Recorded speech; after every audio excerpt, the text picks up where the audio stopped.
If you haven't already seen my previous video, now's a good time to go and watch it, because this one follows on from there.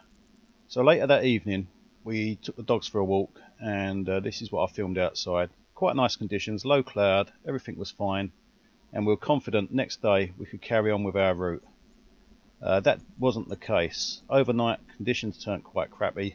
Low cloud came in, it snowed over the pass, and the descent gate was closed, locked all day. There was no access.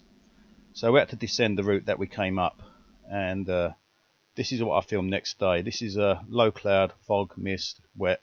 The sun came up and blinded you off the road. Really awful conditions. We had to just grin and bear it and descend the route. The border into Spain, there's no, even though it was COVID conditions, there was no border control or guards or anything like that. This is the border here, and you could miss it because all it is a sign telling you you're now in Spain. You could just drive across freely, and that changed a little bit on the way out, and I'll talk about that later.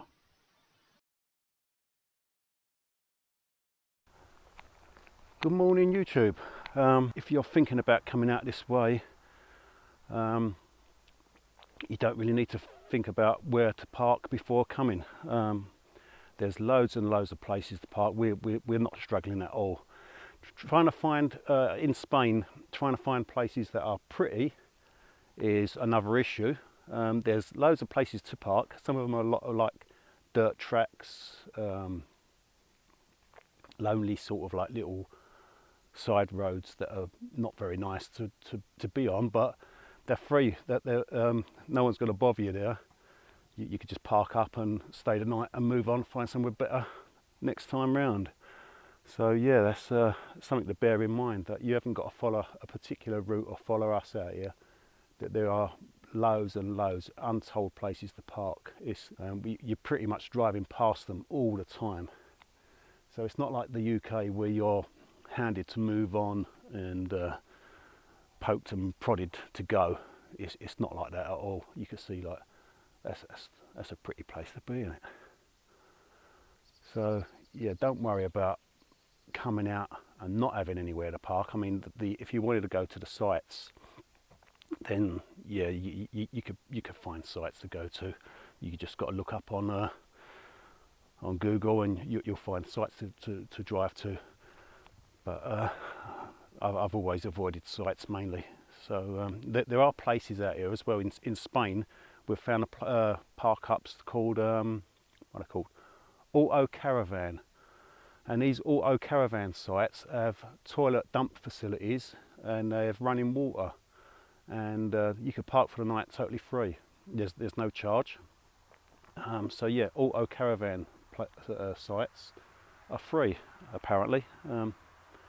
So that's something worth bearing in mind, especially if you need to dump a toilet, which we did the other day.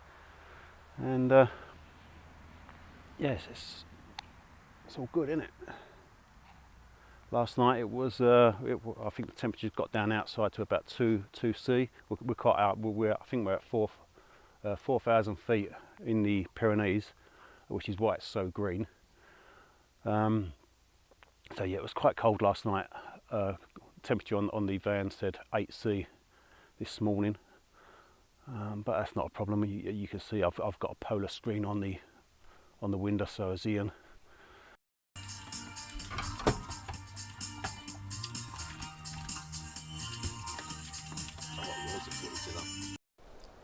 This is a little spot we found for last night. Pretty little area, still on the Spanish side of the Pyrenees. You can see the hills up there in the background. Got a crystal clear water. We're just parked there, and this is right on our doorstep. So, dogs have been in for a swim.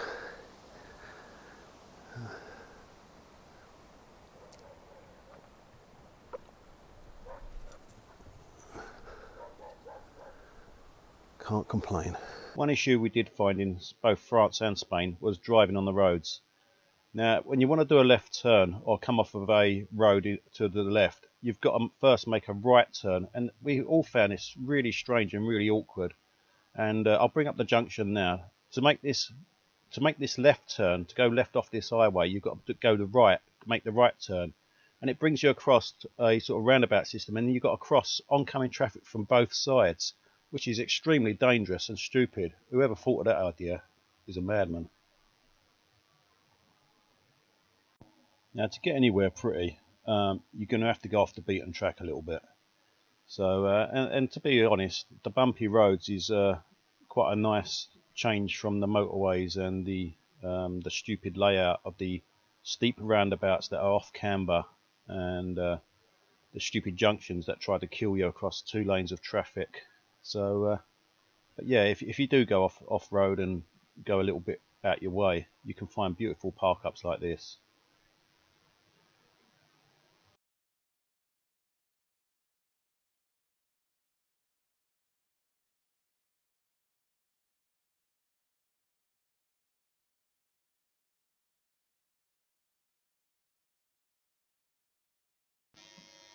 For those of you that have never been to Europe before, France or Spain, this is one of the auto caravan sites that I mentioned earlier.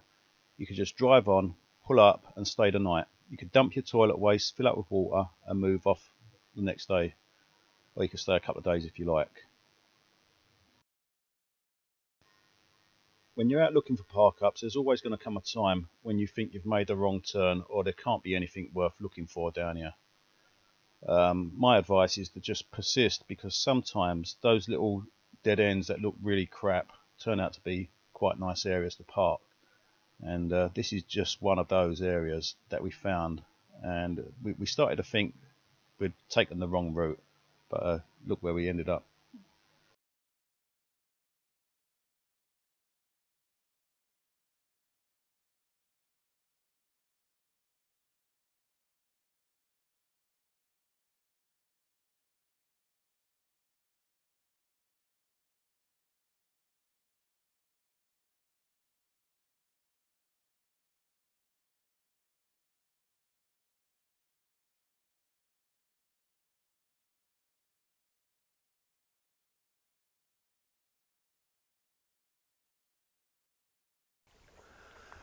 Okay, so here's another one of our park ups.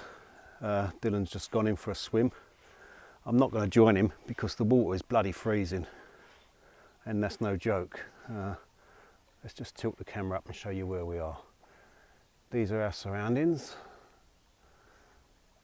Okay, so pretty much mountains all around, and I don't know if they're still about now, but let me just go down here. Let's just see if I could pan up a little bit to the top. All morning there's been about, I don't know, 6 or 8 eagles or vultures, huge great birds. There seems to be a fair few of them flying around up there. They've all cleared off now. Sod's law, innit? I'll get the camera out and they all disappear. Okay, so at this point I'll take the opportunity to tell you some of the modifications I've done to the van that are not bog standard. So the first thing I did to make it full-time living is to put solar. Without solar, you're going to be stuffed. You're going to be living in the dark, basically. So yeah, the first thing I did was put 460 watt of solar up on the roof. That was one of the big modifications. All the wiring has been redone. The wiring that came on the van was about, I think it was something about 8 or 10 mil. It's really no use whatsoever. So yeah, I've upgraded all the wiring inside to 16 mil. And that was a pretty tricky job. I've put extra batteries on. I've got a couple of 100 watt, couple of 100 amp hour, should I say, of batteries. 50 watt EPEVA charge controller. The other thing I did was fit LPG, and that makes the gas consumption more affordable. Without that, you'd be spending a fortune on bottles. So the fridge runs off of LPG all day long while nothing's running on the car. If the engine isn't running, it automatically switches over and runs off the alternator, and it isn't running off the solar, unfortunately, which will be a modification which I'll do in the future when I get round to it. So that'll be something I'll be doing.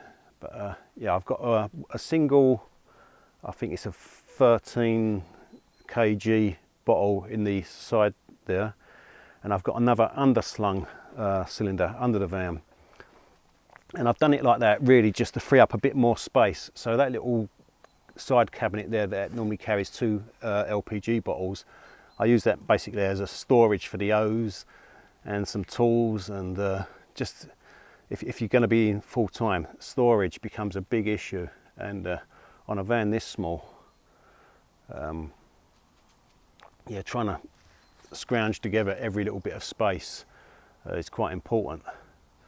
So yeah, that's just 2 of the modifications. Oh, another modification I did on the van is the water tank, which is underneath the waist. That's all been insulated, so if you're at altitude or anything like that, it ain't going to freeze. So that was one of the modifications that I did. I don't think it's too crucial. The water tank itself is inside, so the usable water, the fresh water tank, should I say, that's inside the van, so that's never going to freeze. If it does, then I'll probably freeze as well. And another little modification I did, which was on the back here, which is just, I've upgraded the reverse lights, because trying to reverse with the light that was there was pathetic. So those are I think they are 10 watt LEDs or something like that, just off of eBay, cheap LEDs, but they floodlight the back and make it much easier to reverse it with. And that's basically the only modifications I've done to the van: the LPG and the solar, and the insulating of the water tanks. Everything else is bog standard. So when I bought the van, I did actually consider what I was going to use it for, and I knew I was going to live in it full time and travel in it. So that was a consideration, and I knew that I wouldn't be driving on tarmac roads throughout all the travel. And this is a sort of an idea of the conditions that we travelled through in Spain. We got off the beaten track. We didn't do constant motorway drives. So yeah, that was taken into consideration before I even bought the van, and it's paid out quite well, really. And when you do go out and buy a van, or whichever type of van you choose, you need to think about where you're going to take it and what you're going to do with it. If you're going to drive it backwards and forwards to campsites, you ain't going to need the solar and all the extra bits and pieces to go on it. You can get away with it just plugging in on a campsite. But if you're going to really get off the beaten track like this, then you're going to have to modify it a little bit more than the bog standard van that you get from the shop. Now these lanes are pretty tight, and a lot of people probably wouldn't even want to take their motorhome down a track like this. But it's the only way to actually get out and see the country and to appreciate Spain and to have an adventure, really. Driving down the motorways for me would be a complete bore, and it'd probably put me off travel forever if I had to just stick on a motorway. And you're never going to get to go to the places you want to get to like this, unless you do make an effort and take your van off the beaten track.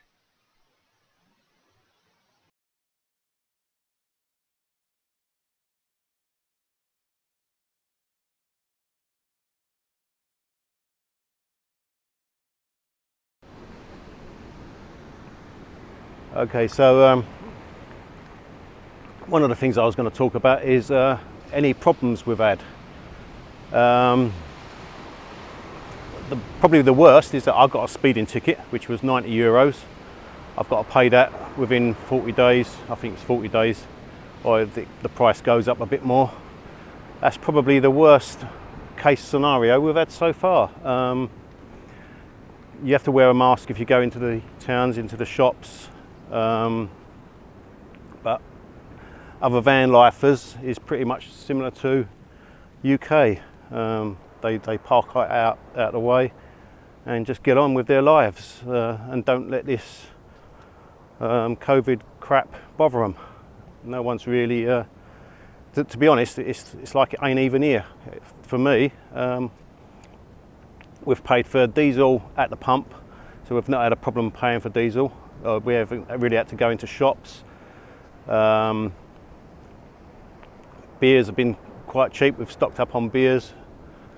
And yeah, as far as crossing borders, passports, travelling, everything is probably better than normal because I'm going to go over here in the shade a bit. Yeah, as far as travelling goes and COVID, it's probably better than normal because there's virtually nothing on the roads. The roads are totally clear, so we are just straight through. No delays, no traffic. We're not being stopped, not being questioned about where we're going or what we're doing. There's no hatred towards van lifers, which started off in when the old COVID situation started off up in Scotland. There was a big issue with people making threats, throwing things at vans and just being arseholes, really. Nothing like that here. You're made more than welcome. You can see some of the other vans around us. We've got one English guy on the end here, a northerner, and a couple of other vans which are either Spanish or French. And everyone's fine, everyone gets on, everyone talks, there's no hatred, nothing about COVID mentioned, and it's just normal life. So I don't see any reason why anyone wouldn't want to get out here. As far as that goes, being stuck in the UK under lockdown is crazy. Yeah, I hope that clears that up, and I'll turn the camera around and show you the views again. Why would you want to be in London when you could be here? Oh, I say London, England, I should say. I work in London, so that's why I keep going back to London. Yeah, as far as Spain goes, there isn't any problems with us being out here or travelling around, moving about out here. There's no questions, no police bother. There was one night we was parked up down a little lane and a police car came down and it just toured around, drove back out, didn't bother us in our vans, didn't even stop and question us or nothing. So yes, as far as travel goes, it's better than normal.